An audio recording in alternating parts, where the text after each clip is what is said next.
Well, on my way home from Miami Valley, I didn't realize Locatelli was in so early. I got off the track with Stay Close. I saw the last quarter of White Tiger. I had messaged Chris Christopher and said, hey, great job. And he said, they both raced good. I watched the race, and around the last turn, I'm like, geez, how come I didn't see the video for Locatelli? Looks like he's going to be first or second. Ended up finishing fourth. Raced pretty good, to be honest. But ended up being fourth. Now, I had sent out some emails today about potentially putting some horses up for sale, and actually Locatelli's name was on that list. I appreciate the feedback. I always get a lot of feedback from everybody, and at the end of the day, I want to make sure that we are moving in the right direction. It's hard. It's impossible to buy a Locatelli, right? But I also have to remember that we have Yo Mister in the barn getting ready, and Looks Like Money, and White Tiger that raced tonight. He's also in the talks. He is. I thought he raced really well. White Tiger raced great. Dominic said after, he goes, I was surprised to see Chris be so aggressive. I said, we took him off Clarkson the other day. What did you think he was going to do? Chris wanted to race them hard, and I like that. I like that he raced the horses hard. He did a great job. White Tiger was great. Locatelli was great. Earlier on, Easy in the Turns, not so great. She definitely will be making the sale list for sure. For sure, she's going to make the sale list, I think. I just don't see how, as one of our clients put it, Anthony, it's coming up to the 15th of the month. Why are we paying $800 to stake this filly? It's a good point. The Prospect Series is probably where she'd be headed. If she got really good throughout the spring, maybe the bottom end of the grassroots, but I think that would be a stretch. So it goes without saying, she definitely should be on the list. Now, 3 horses raced today in Miami Valley. And actually, all 3 of them raced very, very good. Excuse me. Oh, so tired. So Stay Close. I guess I'll go from last to first. Stay Close raced great. I let Tyler Smith in the first turn. I'm like, it's a tricky spot, right? It's a 5/8, but it's not like the Meadows. There's no passing lane. So beware, right? You can get jammed up. The front end collapses. See you next week type situation.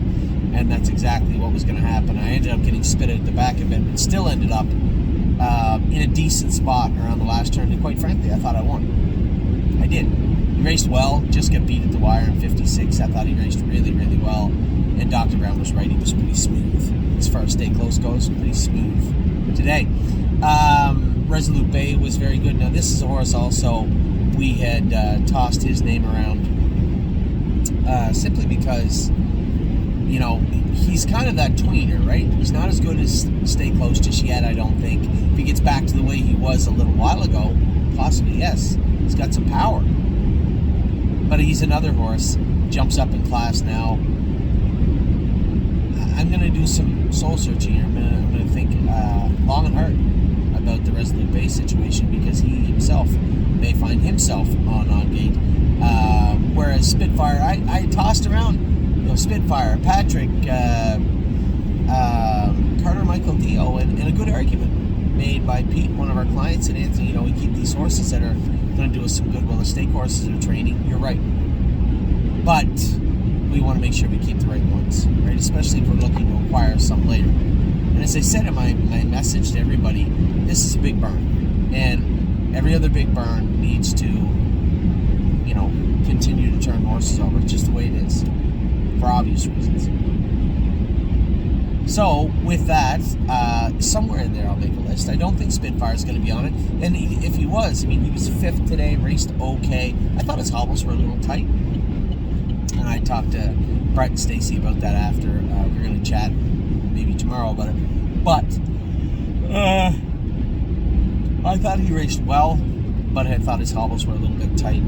Stay Closes were perfect. We measured everything. Everybody knows where everything goes. And as far as Resolute Bay, he's probably one that's he's gonna test free agency here. I think it's the right time. And that's the other thing, is timing, right? I don't want to make, everybody seems to think they leave the stable and they just disappear. That's not reality, right? Locatelli's going to be if we sell him, it's going to be a good horse for anybody. race him in the New Holland Series. You can take him to the Meadowlands. Do as you wish. He's going to be a good horse for anyone. Same as Resolute Day. They're good horses. Stay Special is another one I was talking about. That jump. Numbers of 2, numbers of 3, little. Our numbers of 2 or 15, numbers of 30. That's tough. It's a tough crew. And she doesn't fit in there very long either. So, that's what went on today. A good day at the barn. We had 2 winners, second, 2 fourths, and a fifth. So a good day all around. Anyway, I got the next 3 hours to figure out if I'm going to go to the Meadows tomorrow and qualify a bunch for Tim and qualify our 2 trotters and go with no free lunch. He's back. Or do I stay home and train the babies tomorrow? I guess that'll depend on the Weather Channel and how I feel when I get home. Not really interested in getting home at 10 after 12 and getting up at 6 o'clock to go to Meadows. So with that, I'll let you go. I hope you guys had a wonderful day. I did have a better day today.